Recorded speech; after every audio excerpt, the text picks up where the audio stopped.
আজকে সকালবেলা প্রচণ্ড শীত ছিল, যার কারণে ঘুম থেকে উঠতে একটু লেট হয়ে গেছে। তো তাই তাড়াহুড়া করে বাইরে থেকেই নাস্তা কিনে নিয়ে এসেছি, আর এটা দিয়ে সবাই নাস্তা করব। আর দেখেন বাসায় থেকে আসার পরে কি অবস্থা, বাবার বাড়ি গিয়েছিলাম আর এখন এসে কত কাজ করতে হচ্ছে। আর এই তো দেখেন বাইরের কি একটা অবস্থা। বিসমিল্লাহির রহমানির রহিম, আসসালামু আলাইকুম।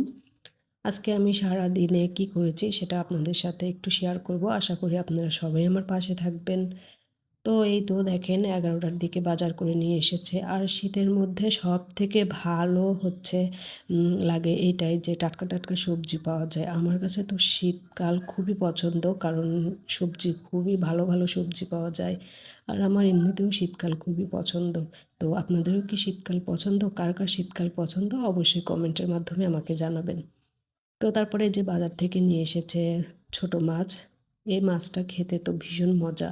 এটা হচ্ছে আমি রান্না করব আলু দিয়ে, আর সাথে ধনেপাতা দেবো। এটা খেতে কিন্তু অনেক মজা হয়। আর বাজার থেকে যেহেতু দেশি মুরগি নিয়ে এসেছে, আর দেশি মুরগি কিন্তু ড্রেসিং করলে ভালো লাগে না, যার কারণে আমি বলেছিলাম যে বাজার থেকে ড্রেসিং করে নিয়ে এসো না, বাসাতেই পরিষ্কার করবো। আর দেখেন কি সুন্দর মুরগির মধ্যে থেকে ডিম বের হয়েছে।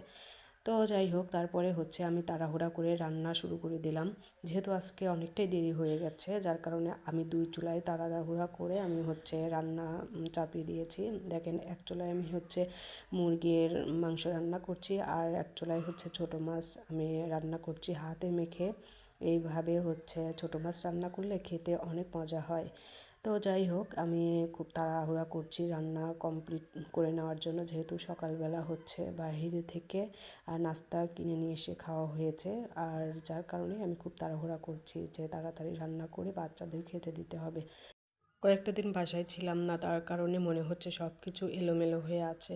আসলে কিন্তু কোনো কিছুই এলোমেলো হয়নি, সব কিছু গোছালোই আছে। তারপরেও কেন জানি মনে হচ্ছে সব কিছুই এলোমেলো হয়ে আছে। আর এবার বাড়ি থেকে আসার পরে কেন জানি খুব খারাপ লাগতেছিল, ভালো লাগতেছিল না।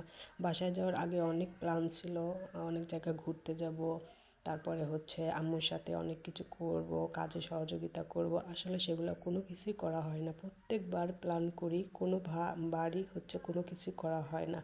বাড়িতে গেলে শুধু ঘুম আর ঘুম। আসলে এরকম আমাদের কেন হয় সেটা আমি জানি না। প্রত্যেকটা মেয়েরই আসলে এরকমই হয়, বাড়িতে গেলে শুধু ঘুম, অন্য কোনো কাজ কিন্তু আর হয় না। তো যাই হোক, আমি সব রান্নাবাড়ি কমপ্লিট করে নিলাম। তো ভালো লাগলে অবশ্যই আমার পাশে থাকবেন আর আমার জন্য দোয়া করবেন। আজ এই পর্যন্তই।